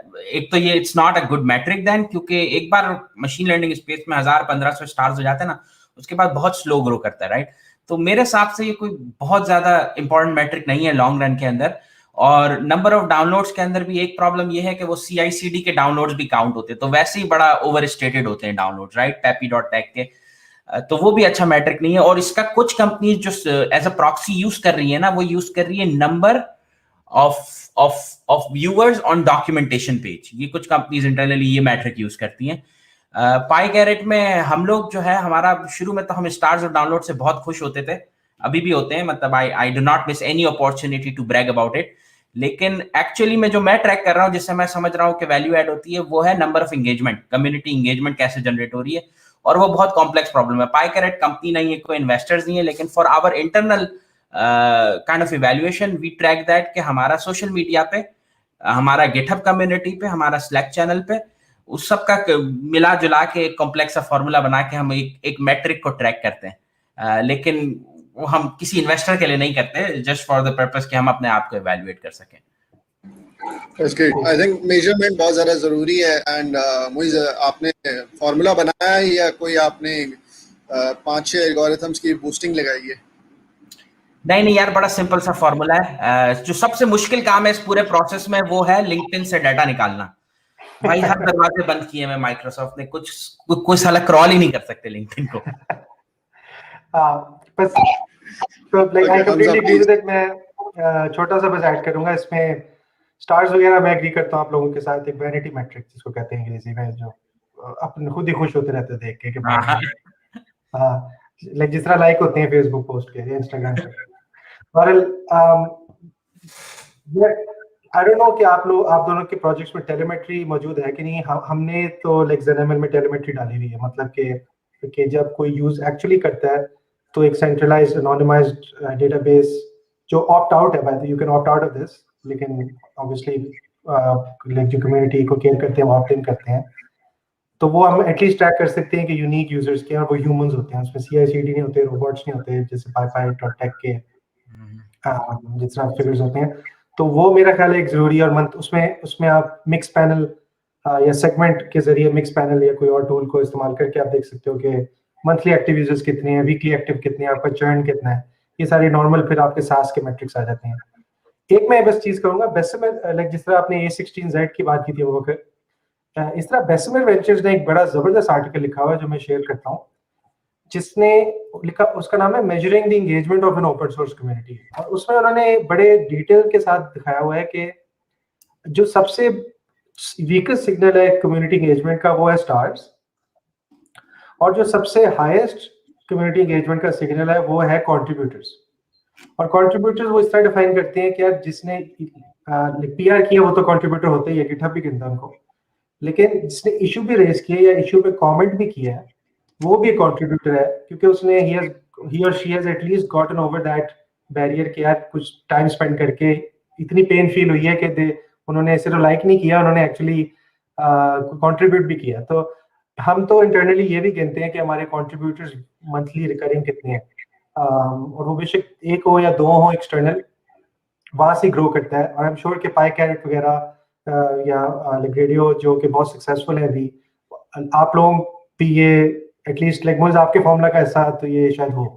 डेफिनेटली 100%। मैं गिटहब के जो कंट्रीब्यूटर्स है वो तो PR से होते हैं, और वो बहुत ही वीक लॉजिक है, क्योंकि कोई रेडियो में एक वर्ड भी चेंज करे वो भी कंट्रीब्यूटर है, और कोई साला 5000 लाइन का कोड दे वो भी कंट्रीब्यूटर है। तो मैं फोकस्ड अराउंड हूँ कितने लोग मेरे गिटहब पे आके कमेंट्स रेस कर रहे हैं या उस पर रिस्पॉन्ड कर रहे हैं। श्योर PR वाले भी गिनता हूँ, लेकिन हमसा ये बहुत ही $1 मिलियन बात बोली कि गिटहब का जो कंट्रीब्यूटर का फॉर्मूला है वो तो बहुत ही ब्रॉड है, मतलब वो PR वाला फॉर्मूला है, लेकिन एक्चुअली में ये बात बिल्कुल सही है कि अगर if you have 100 people actually opening up issues every single week, तो बहुत बहुत बढ़िया प्रोजेक्ट है आपका भाई।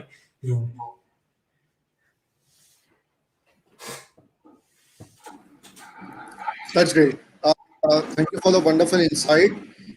Finally, वैसे हमने ये जो है, टू बी ऑनेस्ट, ये सेशन जो है वो आधे घंटे का प्लान किया था, and we would have demos, लेकिन क्योंकि बहुत अच्छे इंटरेस्टिंग नोट पे चल रहा है तो आई वुड से कि हम डेमोस को थोड़ा सा रिस्ट्रिक्ट करके और स्पीड से निकाल लेंगे। But this is a very essential discussion, ताकि आज जो है वो 3 क्रिएटर्स बैठे हैं, कल इंशाल्लाह I foresee के हम 30 क्रिएटर्स की मीटिंग्स कर रहे हो, ताकि ये चीज़ और आगे बढ़े और इस तरह से जो है ओवरऑल नेशनल लेवल पे हमारी चीज़ आगे बढ़े।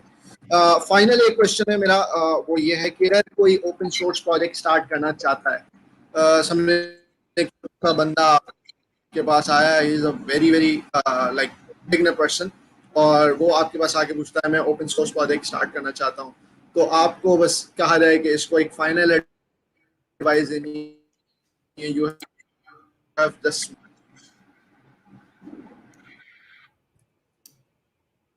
आई थिंक मुझे एंड पे आवाज नहीं दी, आप दोनों को आई थी?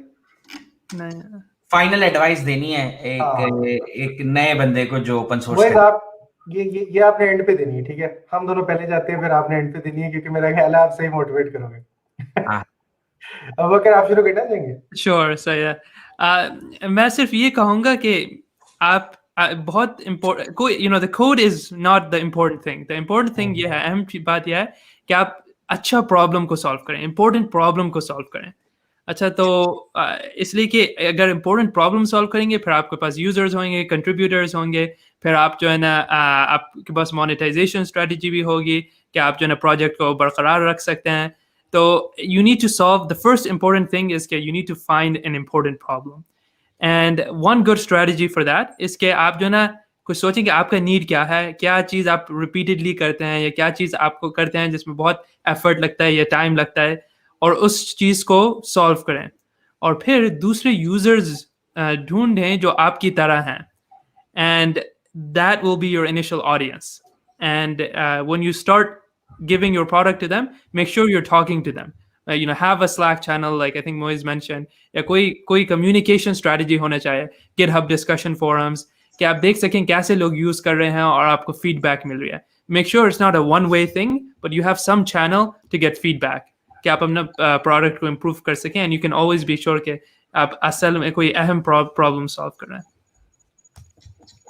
बिल्कुल कंप्लीटली ग्रेट, प्रॉब्लम ओरिएंटेड होना चाहिए। मैं सिर्फ जो ऐड करूंगा इसमें वो ये है कि अगर आप एक डेवलपर हो इस वक्त जो ये इस बात को सुन रहे हो, तो आपके लिए तो बहुत आसान है, क्योंकि आप हजारों की तादाद में मसले हल कर रहे होते हो हर रोज अपने नॉर्मल जॉब में, ठीक है?